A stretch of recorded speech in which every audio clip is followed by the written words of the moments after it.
Os seus companheiros sobreviventes falaram: não vamos matar ninguém, só tem pessoas mortas. Um dia nós alimentamos deles, outro dia nós não comemos. Um dia nós alimentamos deles, no outro nós não comemos. De maneira organizada, eles guiaram uma sociedade. E esses espeleólogos viviam em sociedade espeleológica. E por que eles não tiveram uma organização? Porque eles não esperaram a inanição, alguém se morrer, e eles se alimentarem da carne. Porque também eles não auto se mutilaram. Não. Hoje eu arranco meu pedaço, nós alimentamos, amanhã é você, no outro dia é outro, e assim por diante. Por que eles não fizeram isso? Vingança, individualismo. Porque eles não gostavam de Edmore, não queriam que mais fosse parte deles.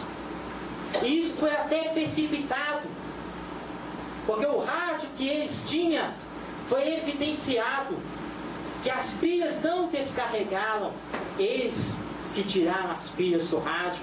Eles aperimitaram a morte do seu companheiro, para não ter mais contato com a comissão que estava lá fora. No artigo 24 do Código Penal, nosso professor Lute fala sobre o estado de necessidade. O que é o estado de necessidade? É quando alguém está enfrentando um perigo atual e não tem como escapar, não tem como fugir. Ele então mata o seu companheiro para se preservar. De uma maneira rápida, sem pensar, ele chega e comete o ato. E isso não se encabe nessa situação. Não se encontra em nenhuma maneira dizer que eles estavam em estado de necessidade. Eu quero aqui, nesse exato momento, perguntar a vocês. Eu quero ao mesmo tempo que vocês pensem a respeito do estado de necessidade. Eles pensaram, eles tramaram a morte do seu companheiro. E assim, eles fizeram perante a morte dele. Eu estou aqui agora, perante os senhores e senhoras do Zuri. Eu estou desafiando a qualquer um de vocês e que me prove que houve estado de necessidade. Que estado de necessidade? Sem que eles, cada um, culminaram a morte do seu companheiro? Houve estado de necessidade? Não. Houve legítima defesa? Não.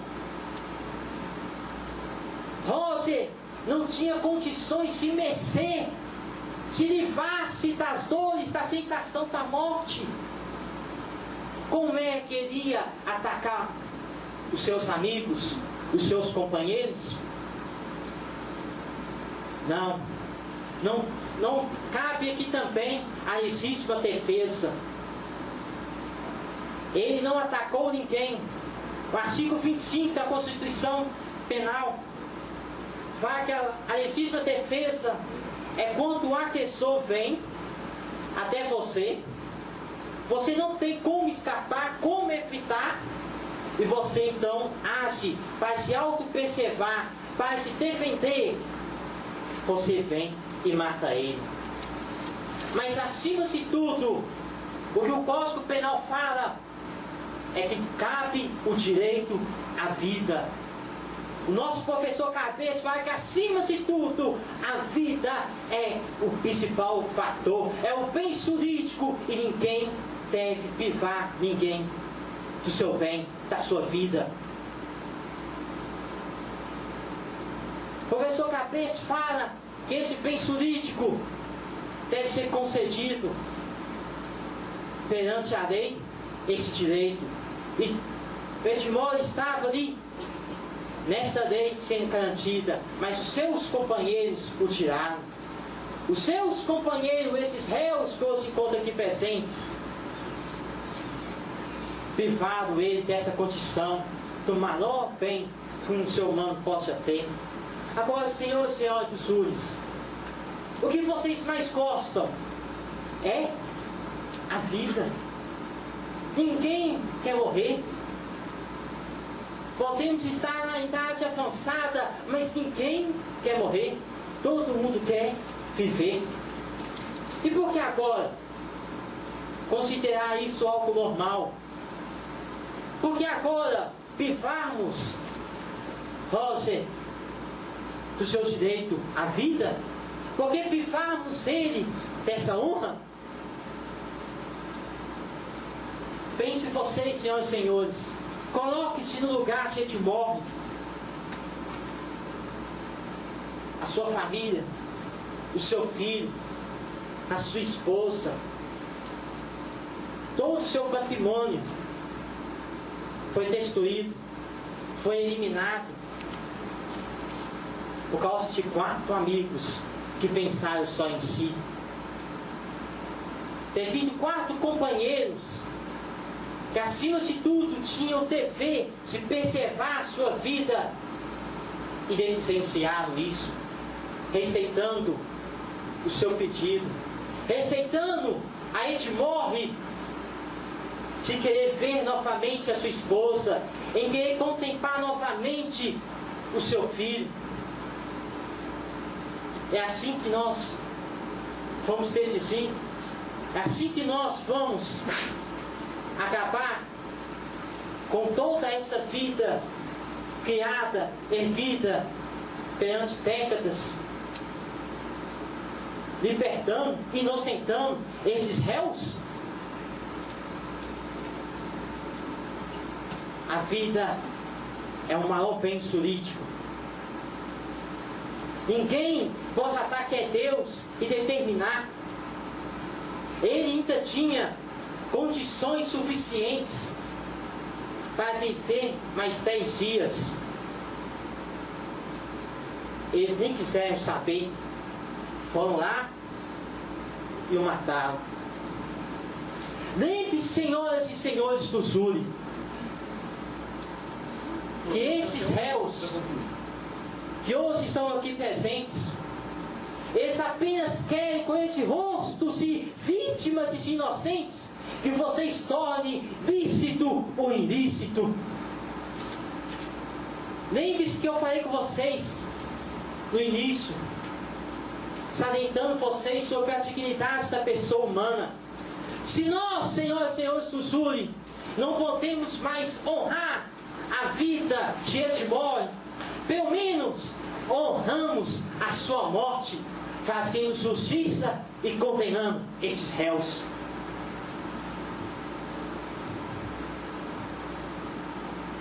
Desta forma, passa a palavra para a defesa, um prazo regimental de 20 minutos.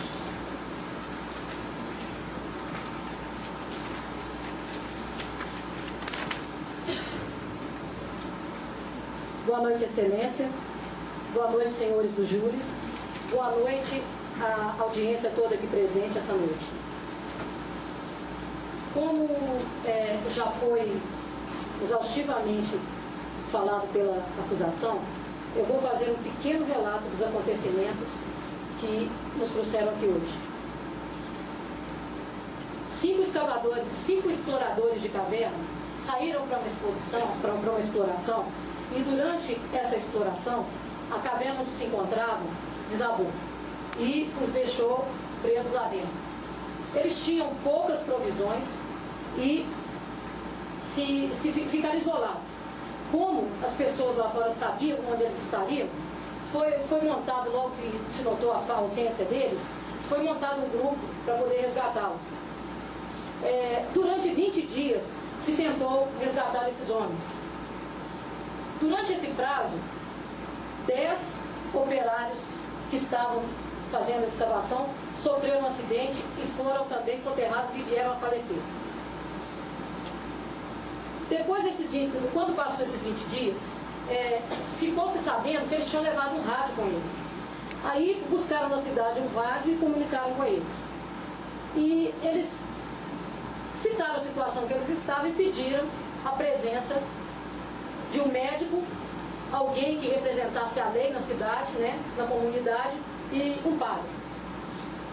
Perguntaram para o médico, nós estamos sem alimento, ou seja, naquele dia já não tinha mais nada com que eles se alimentarem.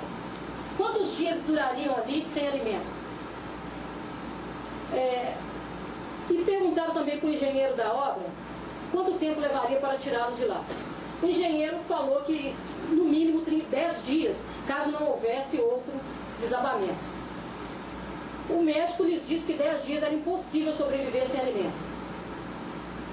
Eles perguntaram, durante um tempo fizeram silêncio com o rádio e novamente entraram em contato e perguntaram às autoridades presentes que eles tinham pensado em comer carne humana durante esse tempo que estavam lá isolados até serem resgatados. O que aconteceu? A lei que deveria orientá-los se negou a dar um parecer. Perguntaram ao padre o que ele achava disso. O padre alegou também que não poderia responder uma coisa tão bizarra, tão horrível. Ou seja, desde que o homem assinou o tratado social, ele abriu mão da sua liberdade em troca da defesa da justiça, da lei, do Estado. Nesse momento eles foram abandonados pelo Estado. O seu líder religioso também lhes negou, uma resposta que resolvesse o dilema. Então eles silenciaram o rádio novamente e depois desse tempo não houve comunicação. 23 dias depois, 32 dias depois, o buraco foi aberto. Lá dentro só restaram os 4 acusados aqui presentes. Nesse momento eu gostaria de pedir, a defesa pede, 1 minuto de silêncio em respeito e homenagem ao senhor Roger Whitmore, que deu sua vida sacrificando-se em prol daqueles outros 4 homens que estavam lá.